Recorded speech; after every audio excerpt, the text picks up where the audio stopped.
जय हिंद। हम लोग बीए थर्ड ईयर के समाजशास्त्र विषय के पहले पेपर का तीसरा लेसन, जिसका नाम था उद्विकासवाद, हॉर्वर्ड स्पेंसर के विशेष संदर्भ सहित का कुछ इम्पॉर्टेंट क्वेश्चन पिछली वीडियो में डिस्कस किए थे, जिसमें से कुछ इम्पॉर्टेंट क्वेश्चन बाकी रह गया था जो इस वीडियो में हम लोग डिस्कस करेंगे। तो चलिए, पहला क्वेश्चन है, सिंथेटिक फिलॉसफी नामक पुस्तक के लेखक कौन है? ऑप्शन है डार्विन, स्पेंसर, माल्थस, मीड। तो दूसरा ऑप्शन सही होगा, स्पेंसर। नेक्स्ट है, स्पेंसर के अनुसार समाज के उद्विकास की प्रक्रिया के कितने स्तर हैं? आपको बताना है कि समाज के उद्विकास की प्रक्रिया के कितने स्तर हैं। ऑप्शन है 4, 6, 8, 10। तो 4 स्तर हैं, याद रखिएगा। नेक्स्ट है, स्पेंसर के अनुसार वर्तमान समाज सामाजिक उद्विकासी प्रक्रिया के किस स्तर या चरण में है? ऑप्शन है प्रथम, द्वितीय, तृतीय, चतुर्थ। तो चतुर्थ अवस्था में है आज का समाज स्पेंसर के अनुसार। नेक्स्ट है, स्पेंसर की प्रसिद्ध पुस्तक प्रिंसिपल ऑफ सोशियोलॉजी का प्रकाशन किस वर्ष हुआ था? ऑप्शन है 1875, 1876, 1877, 1878। तो दूसरा ऑप्शन सही है 1876। नेक्स्ट है, प्रिंसिपल्स ऑफ सोशियोलॉजी कितने खंडों में प्रकाशित हुई थी? तो ऑप्शन है 2, 3, 4, 5। तो प्रिंसिपल ऑफ सोशियोलॉजी जो थी वो 3 खंडों में प्रकाशित हुई थी। नेक्स्ट है कि लघु घुमक्कर झुंडों से विशालतम समाज पैदा हुए हैं। एक कथन है, बताना है। तो ये कथन स्पेंसर से संबंधित है। नेक्स्ट है, स्पेंसर के अनुसार सामाजिक उद्विकास का स्वरूप होता है। ऑप्शन है एक रेखीय, बहुरेखीय, चक्रीय और उपरोक्त सभी। तो ये उपरोक्त सभी होगा। सामाजिक उद्विकास के 4 चरणों में से प्रथम चरण कौन सा है? ऑप्शन है त्रिगुण समाज, सरल समाज, द्विगुण समाज, संयुक्त समाज। तो ये सरल समाज सही होगा, क्योंकि 4 चरणों में से प्रथम चरण यही है, सरल समाज। नेक्स्ट है, निम्न में आकस्मिक नेतृत्व वाला समाज है। ऑप्शन है फिजियन, सामोआ, बहावी, कोई नहीं। तो जो सामोआ समाज है यही आकस्मिक नेतृत्व वाला समाज है। नेक्स्ट आगे बढ़ते हैं। अगला है, किस समाज में अस्थायी निवास होता है? ऑप्शन है सरल समाज, संयुक्त समाज, द्विगुण समाज। तो द्विगुण समाज में अस्थायी निवास होता है। नेक्स्ट है, द्विगुण संयुक्त समाज में धार्मिक अनुष्ठान किस प्रकार के होते हैं?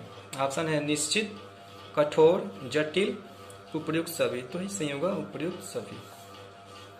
नेक्स्ट है, द्विगुण संयुक्त समाज में किस श्रेणी का नेतृत्व होता है? ऑप्शन है आकस्मिक, अस्थायी, अस्थायी, उपयुक्त सभी। सही होगा, उपयुक्त सभी। नेक्स्ट है, किस समाज में प्रथाएं कानून का रूप धारण कर चुकी होती हैं? एक ही ऑप्शन है द्विगुण संयुक्त समाज में। याद रखिएगा कि द्विगुण संयुक्त समाज में प्रथाएं जो हैं वो कानून का रूप धारण कर चुकी होती हैं। नेक्स्ट है, स्पेंसर के अनुसार समाज में पहले कौन सी समाज व्यवस्था स्थापित होती है? पहला ऑप्शन है सैनिक समाज, औद्योगिक समाज। तो इन दोनों में से सैनिक समाज ही सही होगा। नेक्स्ट है, स्पेंसर के सैनिक समाज में व्यक्ति क्या है? ऑप्शन है साध्य, साधन, साध्य, साधन दोनों। तो स्पेंसर के सैनिक समाज में व्यक्ति एक साधन है, याद रखिएगा। नेक्स्ट है, पूर्ण अस्थायी निवास किस समाज की विशेषता है? ऑप्शन है त्रिगुण समाज, द्विगुण समाज, संयुक्त समाज। तो इसे होगा त्रिगुण समाज में ऐसा होता है। नेक्स्ट है, प्रिंसिपल ऑफ सोशियोलॉजी का अंतिम खंड, ध्यान सुनिएगा, अंतिम खंड कब प्रकाशित हुआ था? तो फ्रेंड्स, प्रिंसिपल ऑफ सोशियोलॉजी का अंतिम खंड 1896 में प्रकाशित हुआ था। नेक्स्ट है, प्रिंसिपल ऑफ सोशियोलॉजी का दूसरा खंड, देखिए दूसरा खंड किस वर्ष प्रकाशित हुआ था? तो दूसरा खंड जो है ये 1879 में यानी 1879 में प्रकाशित हुआ था। नेक्स्ट है स्पेंसर की कृति प्रिंसिपल ऑफ एथिक्स का प्रकाशन कब हुआ था? दो ही ऑप्शन है आपके पास, 1879 एंड 1880। तो ये पहला ऑप्शन सही होगा 1879। नेक्स्ट है कि स्पेंसर की प्रसिद्ध कृति प्रिंसिपल ऑफ एथिक्स कितने भागों में प्रकाशित है? तो फ्रेंड्स स्पेंसर की जो प्रसिद्ध कृति है प्रिंसिपल ऑफ एथिक्स, ये 2 खंडों में प्रकाशित हुई थी। नेक्स्ट है किसने कहा है कि स्पेंसर का उद्विकासीय सिद्धांत समाजशास्त्री नहीं है? ऑप्शन है टीमासेफ, A.W. Small, Durkheim. कैसा टीमासेफ ने कहा था।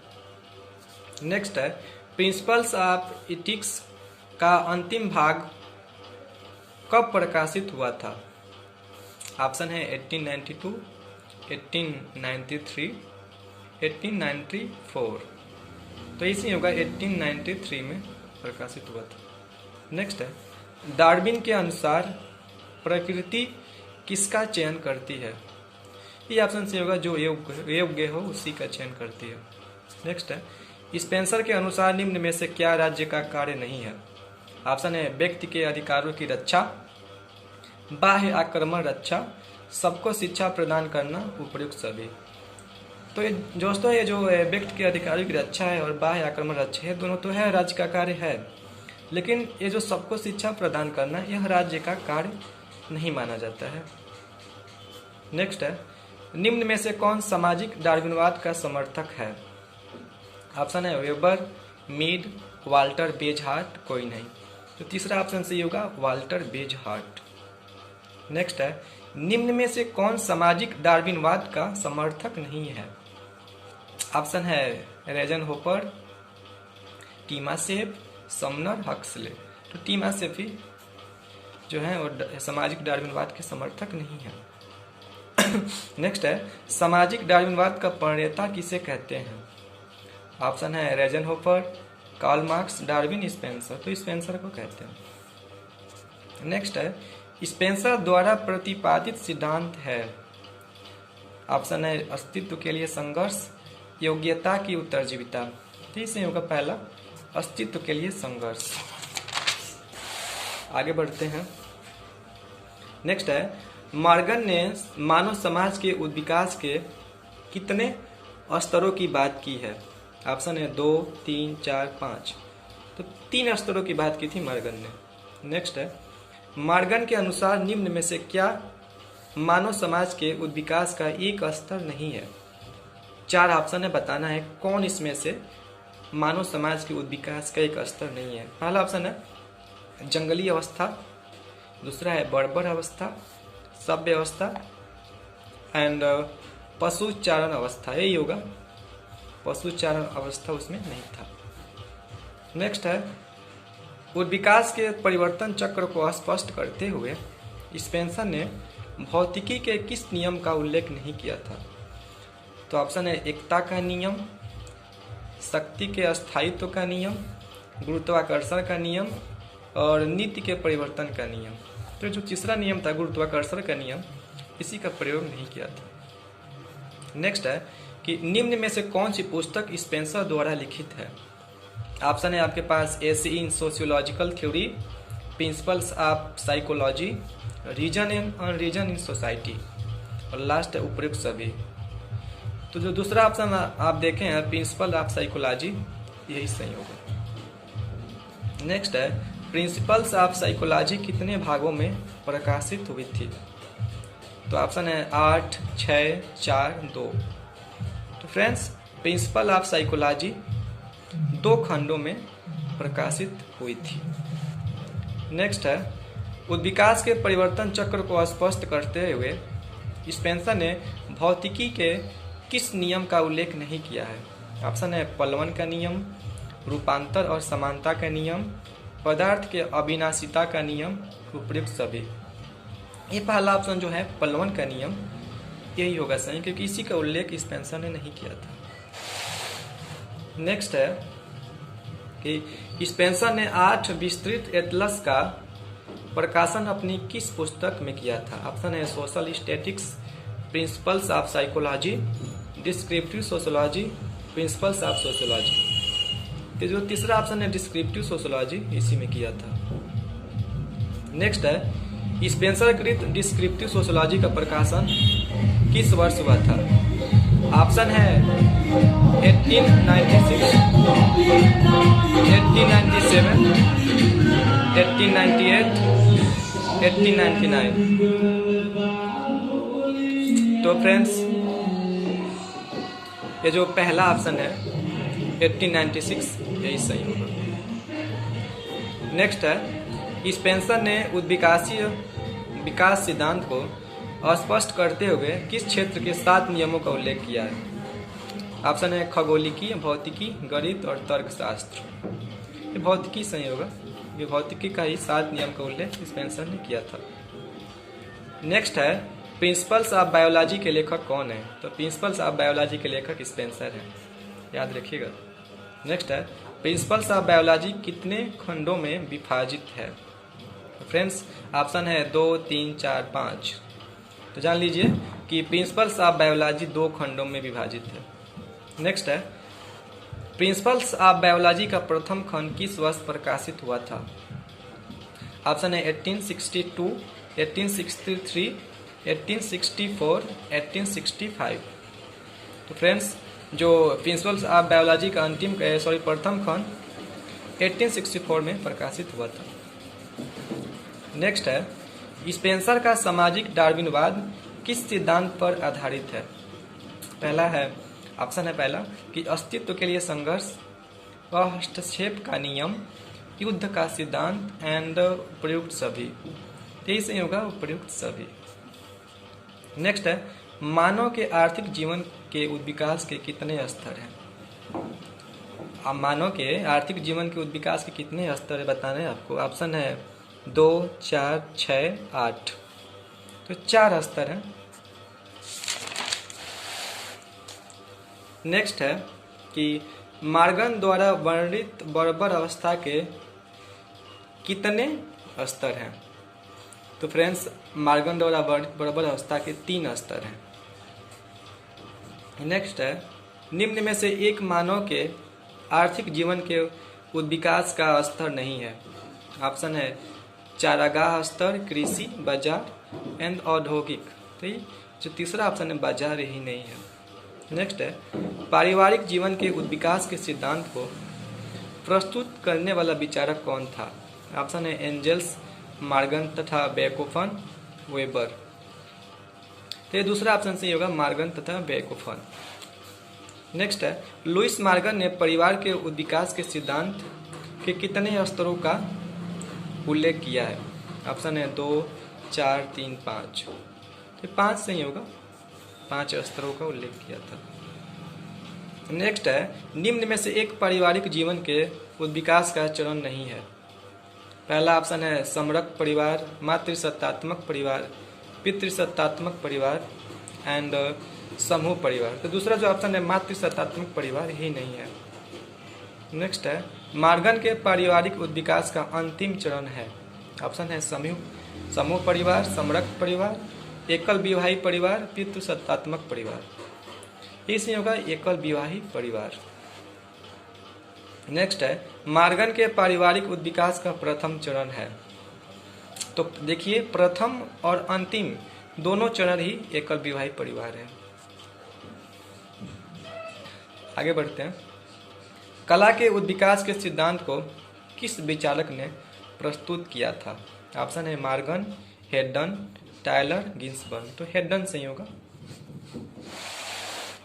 आगे बढ़ते हैं। नेक्स्ट है एच.ई. हेडन द्वारा प्रतिपादित कला के उद्विकासी सिद्धांत में कितने चरण वर्णित हैं। तो ऑप्शन है आपके पास 3, 4, 5, 6। तो 3 चरण हैं वर्णित, पहला ऑप्शन सही है। नेक्स्ट है कि धर्म के उद्विकासी सिद्धांत के प्रस्तुतकर्ता कौन थे। ऑप्शन है मार्गन, आगबर्न, टायलर, गिन्सबर्ग। तो टायलर सही होगा।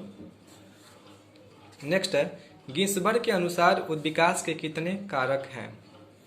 ऑप्शन है 4, 6, 8, 10। तो पहला ऑप्शन सही होगा, 4 कारक है। नेक्स्ट है, आगबर्न के अनुसार निम्न में से क्या उद्विकास का कारक नहीं है? ऑप्शन है आविष्कार, संचय, प्रसार और शिक्षा। तो शिक्षा ही है जो कारक नहीं है आगबर्न के अनुसार। नेक्स्ट है, समरेखी उद्विकास के समर्थक विचारक कौन है? ऑप्शन है मार्गन, बेकोफन, काम्टे एंड सभी। तो ये सभी जो हैं ये समरेखी उद्विकास के समर्थक विचारक हैं। नेक्स्ट है, समरेखी उद्विकास के संदर्भ में असंगत नाम है, यानी तीनों नामों में से कौन है जो समरेखी उद्विकास से संबंधित नहीं है? ऑप्शन है टायलर, टैनबी, मार्गन। मार्गन ही है, सॉरी जो टायलर हैं यही असंगत नाम है। नेक्स्ट है, समरेखी उद्विकास की कितनी अवस्थाएं होती हैं? ऑप्शन है 2, 3, 4, 5। तो 3 सही होगा। नेक्स्ट है, बहुरेखीय उद्विकास के समर्थक विचारक का नाम, यानी ये 4 ऑप्शन है, इसमें से आपको बताना है कि कौन बहुरेखीय उद्विकास के समर्थक हैं। ऑप्शन है स्टीवर्ट, मार्क्स, एंजल्स, काउंट। यही सही होगा, स्टीवर्ट। नेक्स्ट है, टर्नबी के अनुसार संस्कृति के विकास के क्रम में अगला चरण पिछले चरण की तुलना में कैसा होता है? ऑप्शन है बुरा होता है, एक जैसा होता है, अच्छा होता है, गलत होता है। तो तीसरा ऑप्शन सही होगा, अच्छा होता है।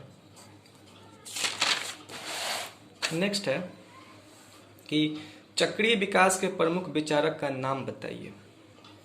ऑप्शन है Tyler, Leslie White, Stewart, Marx. तो लेस्ली वाइट ही सही होगा। नेक्स्ट है, चक्रीय उद्विकास का क्या आशय है? ऑप्शन है वृत्ताकार, वर्गाकार, घोड़े के पैरों की नाल के समान। यही सही होगा, घोड़े के पैरों की नाल के समान। नेक्स्ट है, सोरोकिन ने उद्विकासी सिद्धांत के अंतर्गत कितने प्रकार की संस्कृतियों का वर्णन किया है? ऑप्शन है 5, 4, 3, 2। तो 3 ही सही होगा। नेक्स्ट है, सामाजिक विकास को जेमिनशाफ्ट से जेसलशाफ्ट की ओर अग्रसर किसने कहा है? ऑप्शन है टॉनिज, स्पेंसर, मार्क्स, वेबर। तो पहला ऑप्शन जो टॉनिज है सही होगा। नेक्स्ट है, किसने कहा है कि सामाजिक उद्विकास यांत्रिक एकता से सावी एकता की ओर हुआ है? ऑप्शन है वेबर, पार्सन्स, स्मेल्सर, दुर्खिम। दुर्खिम नहीं ऐसा कहा था। नेक्स्ट है, सामाजिक उद्विकास को किसने लोक समाज से नगरीय समाज की ओर अग्रसर कहा है? ऑप्शन है marks, Redfield, weber and Parsons. तो यह रेडफील्ड ही सही होगा, रेडफील्ड नहीं ऐसा कहा था। नेक्स्ट है, उद्विकास सीधी रेखा में न होकर अनवरत वक्र रेखा के रूप में होता है, यह किसने कहा है? ऑप्शन है टैनबी, लेस्ली वाइट, स्टीवर्ट, टायलर। तो इसना ऐसा लेस्ली वाइट ने कहा था।